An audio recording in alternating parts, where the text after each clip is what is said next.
just obviously not to give about everything. Obviously you have to give about a lot of stuff, but don't give about everything that goes on. Choose your...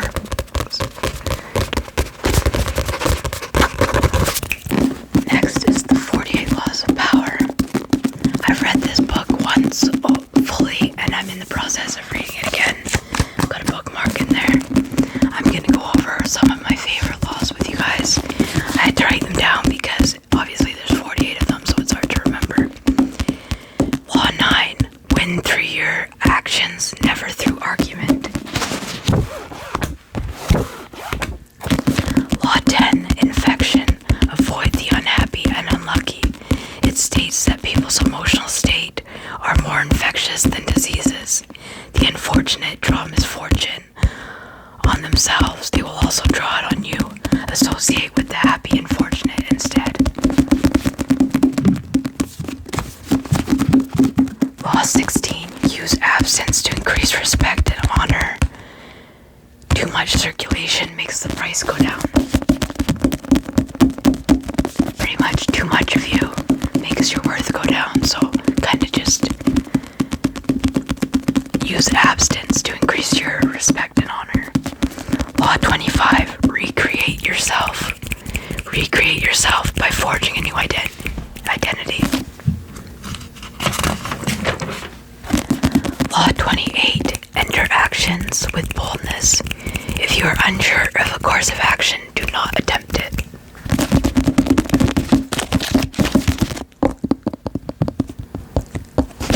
Law 29, plan all the way to the end.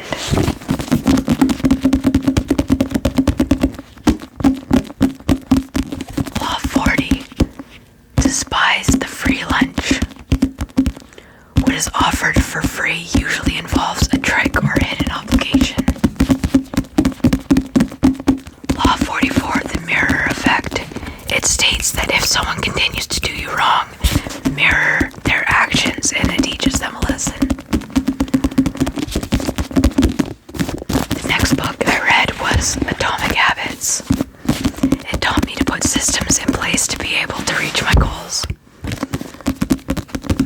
I also learned about habit stacking from this book. Habit stacking is where you take a habit that you want to start doing and add it to an existing habit that you already do. So for example, when I work out, I will stretch afterwards. Say stretching is something that I want to do more of. I add it to something that I already do, which is working out. And it just becomes like an automatic thing. Like also like maybe after I brush my teeth, I will drink water. If drinking water is something you want to do more of, so kind of just stack your habits.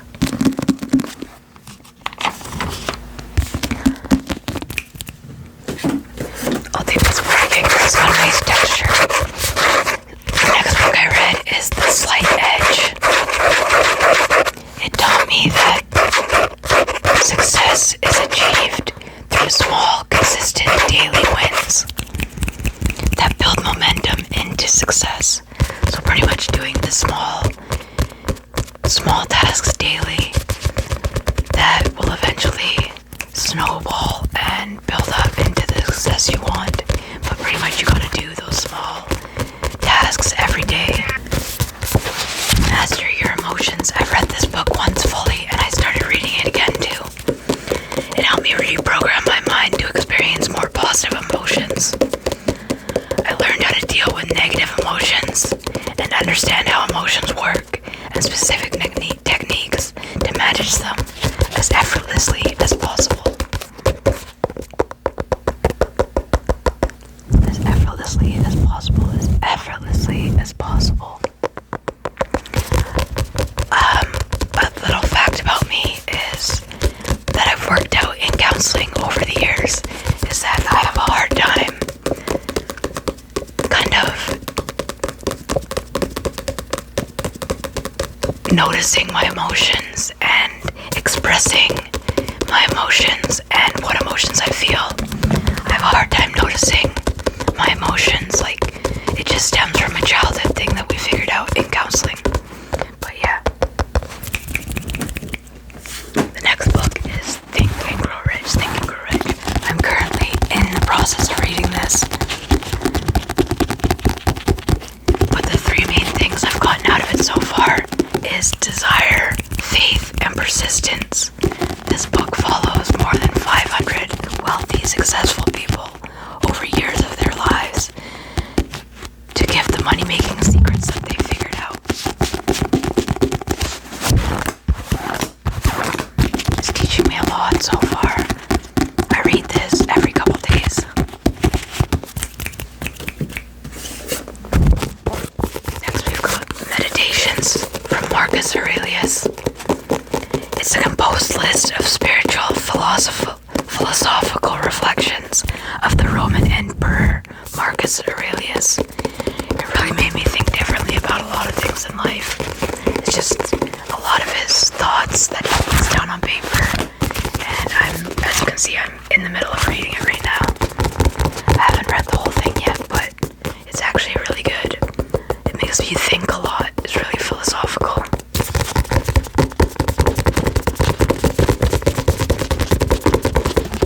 Next is Psycho-Cybernetics. Psycho-Cybernetics.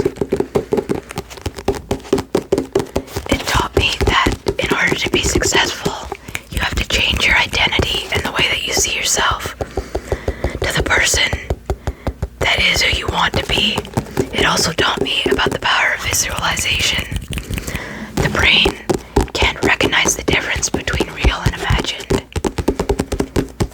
So if you picture it in your brain that you're a certain type of person, your subconscious will find ways to bridge the gap to turn you into the person you visualize being. It's actually really interesting. It's from Maxwell Maltz. It's the original science of self-improvement and success that has changed the life of 30 million people. And it definitely changed my life. I got this recommended from my friend who said it changed his life too. It's actually a very good read. I highly recommend this book. The next book I read was How to Win Friends and Influence People. It taught me about better communication skills, such as to smile a lot, be a good listener, give honest, sincere appreciation, and don't criticize or complain. And the last book that I read a little while ago was The Four Agreements. It teaches that a person's life is determined by 4 agreements that they have made with themselves, others, God, and a society as a whole. It teaches you to be impeccable with your word, do not take anything personally, do not make assumptions, and always do your best. Now we're just gonna do some book triggers. I think that's all the books that I had. Oh no, I have one more. I did the 4-hour work week. The 4-hour work week. It's how to defer the traditional life plan in which people work grueling hours and take few vacations for decades and save money in order to relax after retirement. It tells you how to avoid the 9-to-5 rat race and to challenge and question traditional ways people live and work.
Anyways guys, I hope you did enjoy that video. I hope